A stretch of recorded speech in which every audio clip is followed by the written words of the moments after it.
Bonjour, je m'appelle Egon Cholakian. Alors que l'année 2024 touche à sa fin, j'estime qu'il est de mon devoir de présenter une analyse concise des perspectives bien étalisées des tendances climatiques et géodynamiques attendues en 2025.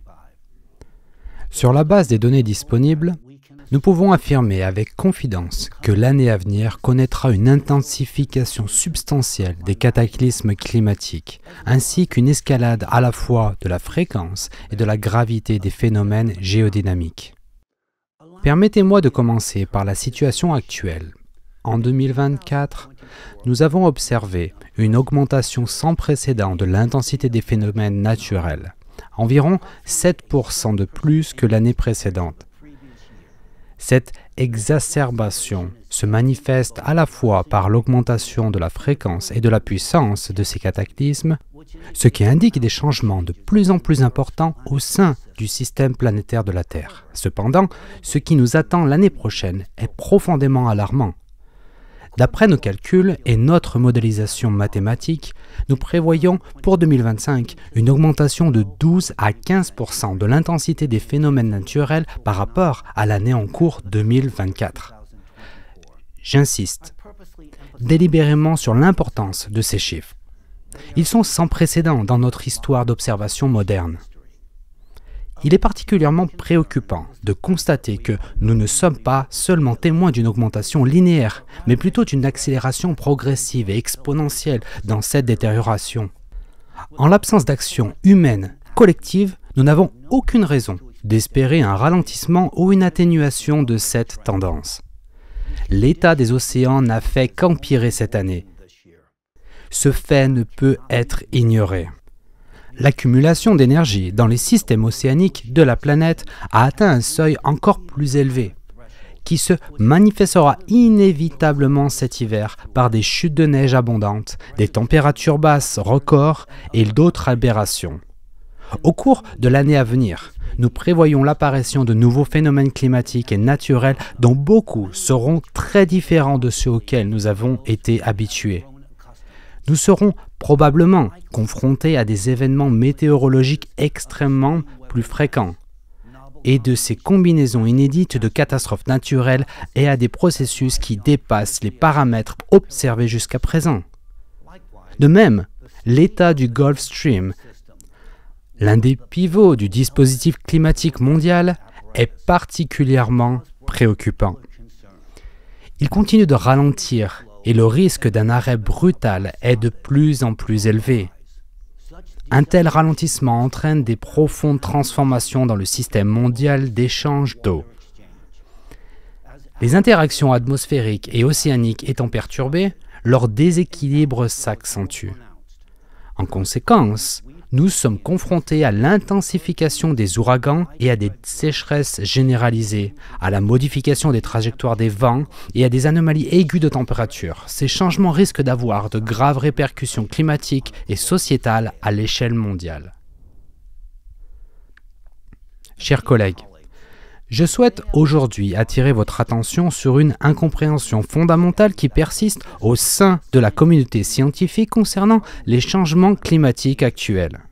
Jusqu'à présent, le discours n'a porté que sur la recherche de nouveaux modèles pour projeter les facteurs climatiques influençant le secteur agricole. Je tiens à mettre en garde contre la recherche de solutions simplistes. Il ne s'agit pas d'un simple changement de saisonnalité, mais d'une modification profonde de l'ensemble du système climatique. L'humanité a besoin, depuis longtemps, de repenser radicalement ses paradigmes scientifiques. Malheureusement, notre attention est souvent focalisée sur les conséquences, et donc sur l'adaptation aux cataclysmes climatiques, au lieu d'analyser les causes sous-jacentes. Pour bien comprendre les raisons fondamentales de ces changements en cours, il est essentiel de reconnaître que les fondements du modèle climatique de notre planète sont déterminés avant tout par des processus géodynamiques. Permettez-moi de faire une analogie avec la médecine. Les phénomènes atmosphériques que nous observons ne sont que des conséquences, des symptômes superficiels et non la cause première du mal dont souffre notre planète. De même que les symptômes ne déterminent pas la cause d'une maladie, Les phénomènes atmosphériques ne peuvent pas influencer les processus géodynamiques. Nous tentons de traiter les symptômes en espérant une résurgence de l'autorégulation planétaire telle que nous l'avons connue dans le passé. Or, la situation a radicalement changé. Pendant des millions d'années, notre planète possédait une capacité d'autorégulation unique, une sorte d'immunité naturelle. L'un des principaux fondements de ce système est l'océan mondial. Son rôle de régulateur thermique consiste à canaliser l'excès de chaleur provenant de l'intérieur de la Terre et de stabiliser les processus internes de la planète. Ce mécanisme a permis d'éviter les bouleversements catastrophiques qui se sont produits lors des cycles de cataclysmes naturels tous les 12 000 ans et avec une intensité encore plus grande tous les 24 000 ans. Cependant, les circonstances ont maintenant changé. La pollution anthropique de l'océan par les micros et surtout les nanoplastiques a affecté négativement la capacité de transporter et de redistribuer la chaleur. En conséquent, l'énergie thermique s'accumule dans l'océan mondial et dans les couches internes de la Terre à un rythme sans précédent. Ce surplus de chaleur pourrait devenir un puissant catalyseur, déclenchant et intensifiant des processus géodynamiques tels que les volcans et les tremblements de terre. Ce qui est particulièrement préoccupant est l'augmentation du nombre de tremblements de terre à foyer profond dans le manteau. Ces séismes se produisent à des profondeurs dépassant les 300 km. Ce sont essentiellement de vastes explosions intramantéliques qui libèrent d'énormes volumes d'énergie, y compris de la chaleur. Non seulement ces événements deviennent de plus en plus fréquents, mais leur magnitude augmente également. En moyenne, plus de 15 tremblements à foyer profond d'une magnitude supérieure à 4 se produisent chaque jour. Encore plus préoccupant, ces processus se renforcent d'eux-mêmes. Chaque nouvel événement crée des conditions favorisant d'autres explosions intramantéliques, accélérant la déstabilisation générale du système. Notre modèle mathématique confirme cette tendance. Ces processus déclenchent une réaction en chaîne. L'augmentation de la température du magma et de la pression sur la croûte terrestre stimule l'activité volcanique et déstabilise les caldeiras des supervolcans. Plus important encore, les processus cycliques exercent une influence non seulement sur le système climatique, mais aussi sur le champ magnétique terrestre et les interactions gravitationnelles, introduisant des changements à macro-échelle. Ces fluctuations mineures au niveau macro ont des conséquences considérables pour l'atmosphère dans son ensemble. L'activité sismique continue de s'intensifier et le nombre d'événements de grande profondeur augmente rapidement. Si certains pensent que cette augmentation reflète simplement un plus grand nombre de capteurs, ils se trompent. Ce phénomène se produit indépendamment de l'expansion des réseaux de capteurs ou de l'amélioration de leur sensibilité. De plus, l'accès au public aux données sismiques ne cesse de diminuer. Pourtant, même les données qui restent accessibles au public montrent une augmentation sans précédent de l'intensité et de la fréquence des tremblements de terre. Pendant ce temps, le processus de dégazage naturel au sein du manteau terrestre, comme en témoigne l'activité sismique, continue de s'intensifier. Ainsi, la pression qui s'accumule dans les profondeurs de la Terre n'est que faiblement soulagée par les éruptions volcaniques. En ce qui concerne la dynamique globale de ces processus, je peux dire ceci. Une caractéristique de l'escalade de divers cataclysmes réside dans leur nature en cascade. Les périodes d'intensification de l'activité font place à des phases de diminution relative. Toutefois, il est essentiel de noter qu'à chaque nouveau cycle, la durée de ces phases de repos diminue, tandis que l'intensité et la fréquence de l'activité des phases suivantes s'intensifient. En d'autres termes, à chaque répétition, le processus devient plus vigoureux et les périodes de calme ou d'activité réduite sont de plus en plus courtes. Notre modèle mathématique confirme précisément cette tendance et les perspectives pour l'année à venir n'offrent aucune consolation. On pourrait se demander à quoi faut-il s'attendre? Malheureusement, la réponse est claire, rien de prometteur. Nous entrons déjà dans une nouvelle réalité, à laquelle il devient de plus en plus difficile de s'adapter. Pourtant, au lieu de nous concentrer sur l'étude des causes premières et sur l'élaboration de solutions, nous continuons à nous engager dans des activités qui ont peu à voir avec ce qui est réellement nécessaire à la survie de notre civilisation. Il s'agit là d'un témoignage profondément troublant de myopie collective de l'humanité. Malheureusement, c'est la vérité objective. Permettez-moi maintenant de passer à des perspectives géospatiales plus détaillées. Tout d'abord, il convient de noter que les États-Unis d'Amérique ne pourront pas échapper aux conséquences de l'intensification des cataclysmes. C'est inévitable. L'escalade des cataclysmes sur le continent nord-américain continuera de s'amplifier. Certes, à l'heure actuelle, je n'observe pas de criticité imminente dans la zone du supervolcan de Yellowstone. Néanmoins, on ne doit pas prendre à la légère de telles entités, et il serait imprudent de ma part d'offrir des garanties. Nous enregistrons certains changements dans les paramètres géophysiques, et il est probable qu'ils s'intensifient. Cependant, l'épicentre principal du risque géodynamique se déplace vers un autre continent, où le risque de dynamique des processus défavorables est actuellement accru. Une attention particulière doit être accordée au territoire de la Chine. Selon nos calculs, les changements climatiques à venir exerceront une influence sans précédent sur l'infrastructure industrielle et les capacités de production de la région. Les processus sont inexorables. Il ne s'agit pas seulement d'un défi pour un pays en particulier, mais du début d'une nouvelle ère de transformation globale, dont les répercussions seront malheureusement ressenties par chacun d'entre nous. Permettez-moi d'attirer votre attention sur la situation dans la péninsule arabique. Les inondations et les vents violents exercent déjà une pression considérable sur les infrastructures de la région. En plus des anomalies climatiques et des phénomènes atmosphériques intensifiés que nous observons actuellement, nos calculs indiquent une intensification imminente de l'activité sismique sur la péninsule arabique.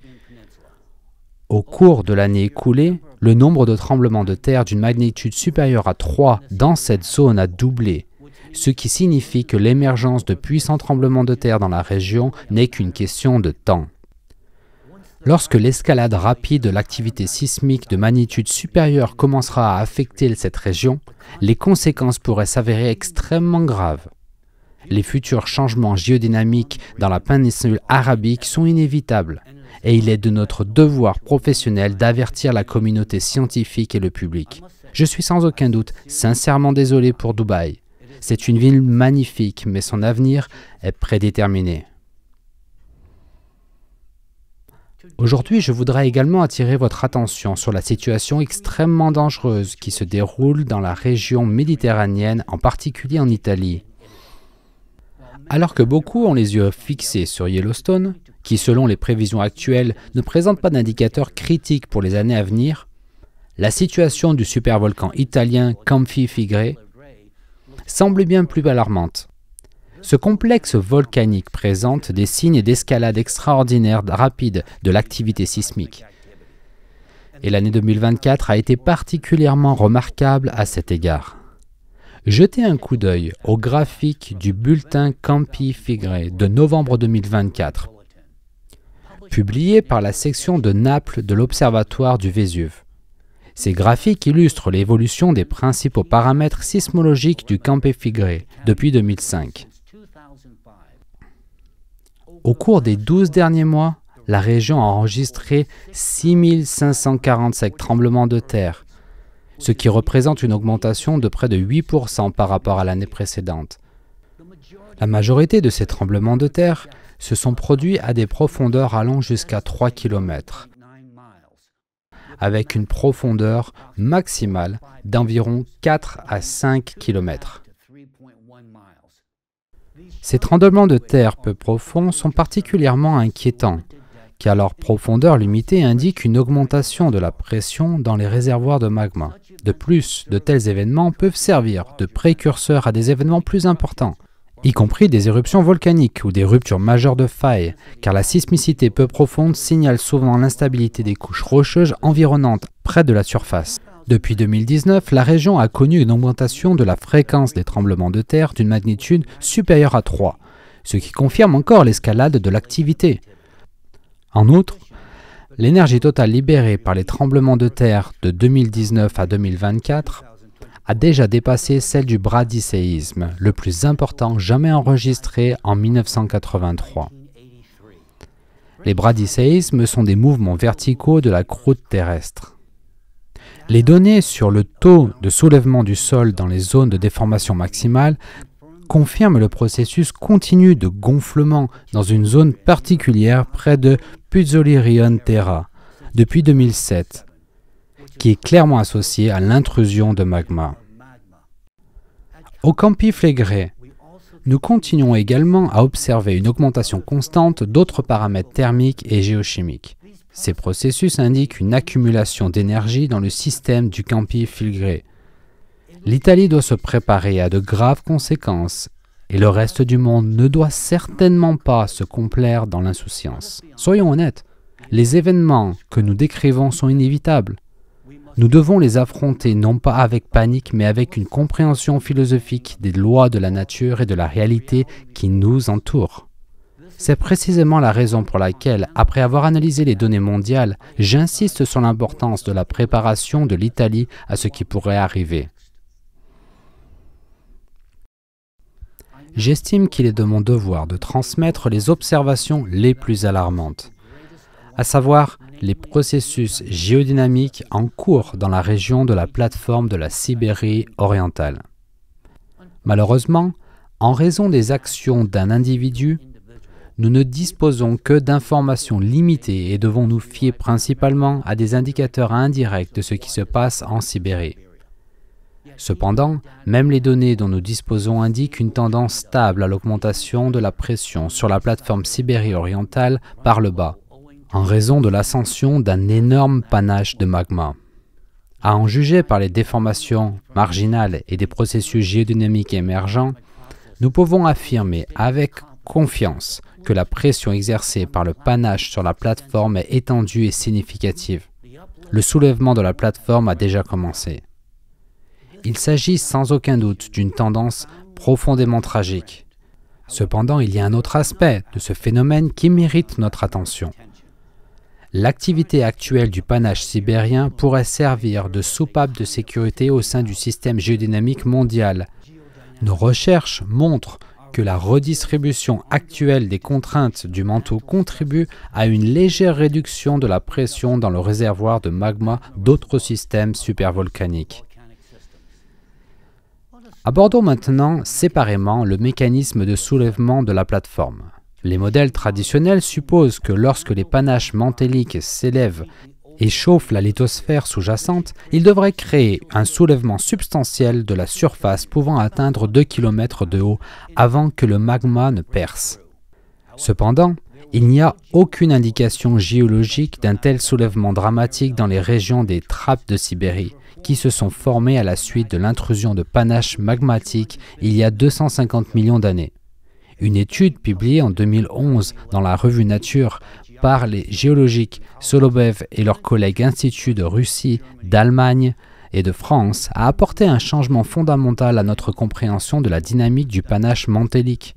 D'après leur examen des roches magmatiques des trappes de Sibérie, ils ont établi qu'au lieu de s'élever comme une bulle, le panache érodait progressivement la lithosphère par le bas. Lorsque l'érosion de la zone de contact entre le matériau fondu du panache et des roches du manteau supérieur atteint une profondeur de 50 km, des épanchements de lave et d'éruptions à grande échelle ont commencé à la surface. L'activité actuelle du panache suit probablement le même mécanisme. Il ne faut donc pas s'attendre à un soulèvement important de la seule zone à la tête initiale de l'intrusion du panache. Néanmoins, cela n'exclut pas la probabilité d'un soulèvement régional important de l'ensemble de la plateforme Sibérie orientale. Même un soulèvement à micro-échelle de ce type pourrait finalement conduire à une macro-catastrophe. Les données géologiques indiquent que l'intrusion d'un panache de magma en Sibérie il y a environ 250 millions d'années, à la limite des périodes prémiennes et triassiques, a conduit à la plus grande extinction de masse de l'histoire de la Terre. Pour saisir l'ampleur de la menace potentielle, je propose une comparaison. Une éventuelle percée de magma dans cette région pourrait avoir des conséquences 1000 fois supérieures à l'effet combiné des hypothétiques éruptions de Yellowstone et de Campi Flegrei. N'importe quel spécialiste en géodynamique confirmerait la gravité des processus observés.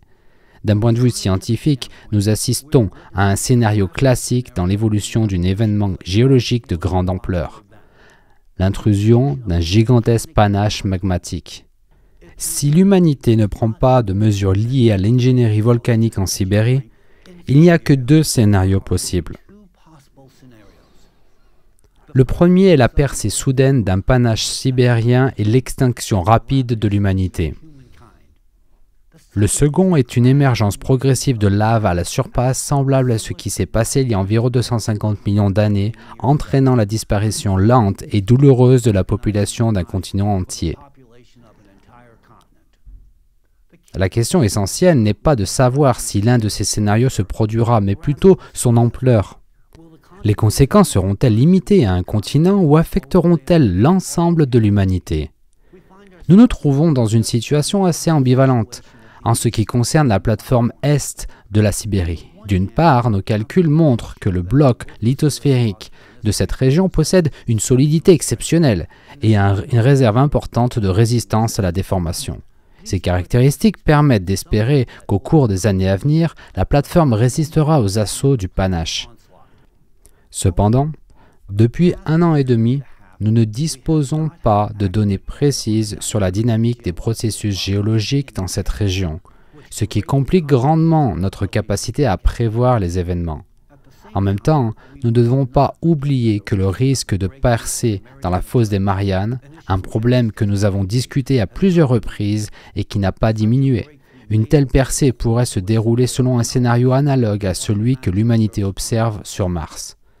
En attendant, il reste incertain lequel de ces processus atteindra un point critique l'an premier.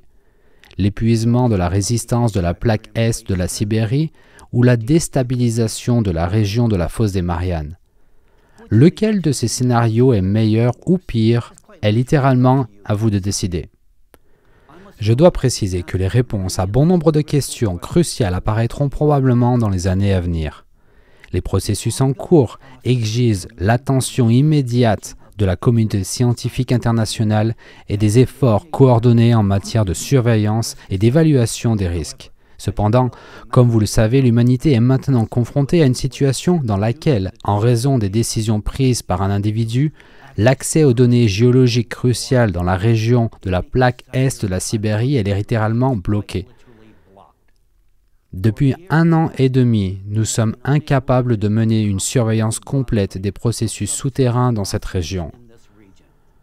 En même temps, le panache de magma sibérien pourrait entrer en éruption à tout moment. Cette instabilité provoquée par les actions d'un individu affecte déjà des milliards de personnes dans le monde. Malheureusement, ces répercussions ne feront que s'intensifier si des mesures ne sont pas prises à temps. Le temps joue contre nous, et chaque jour de retard accroît les risques pour l'ensemble de l'humanité. Il est important de comprendre qu'un dégazage planifié et contrôlé du panache magmatique sibérien pourrait devenir un instrument essentiel pour réduire la pression souterraine et prévenir les événements catastrophiques en Sibérie et dans le monde entier. Mais y aura-t-il quelqu'un qui entreprendra de tels efforts? Franchement, j'en doute. Les responsables sont bien trop occupés à la géopolitique. Il convient également de noter qu'à la lumière des informations présentées, il est possible que, dans des circonstances exceptionnellement favorables, le destin de l'humanité puisse simplement culminer avec le début d'une période glaciaire mondiale. Sur la base des scénarios de percée du panache sibérien évoqués précédemment, ce processus pourrait commencer bien plus tôt que ne le suggèrent les modèles climatiques traditionnels. J'ai déjà dit et continuerai à dire que le moment historique actuel exige une réévaluation radicale des propriétés de la communauté internationale. Les conflits militaires et les confrontations géopolitiques semblent désormais contre-productifs alors que l'humanité se trouve à un tournant décisif. Tout retard dans la résolution des problèmes géodynamiques mondiaux peut avoir des conséquences irréversibles. Quels que soient les désirs de certains individus, tous finiront par s'en rendre compte. En effet, la plupart des personnes souhaitent déjà que ces conflits cessent et attendent des dirigeants qu'ils accordent une attention sérieuse à la résolution des problèmes climatiques et environnementaux. Selon nos prévisions, la durée d'une vie relativement stable est d'environ 4 à 5 ans. Même ce scénario doit être considéré comme optimiste et il est impossible de garantir avec une certitude absolue. Nous devons reconnaître que le monde est entré dans une période de transformation fondamentale. L'intensité des changements géodynamiques augmente de façon exponentielle. La pratique et l'expérience démontrent que face à des catastrophes naturelles graves, les gens sont généralement livrés à eux-mêmes et dépendent de leur environnement immédiat. Fournir au public des stratégies solides sur la manière de se comporter en cas de calamité naturelle devient une base d'une importance capitale. Même si nous ne pouvons pas faire mieux, cette mesure peut au moins sauver de nombreuses vies.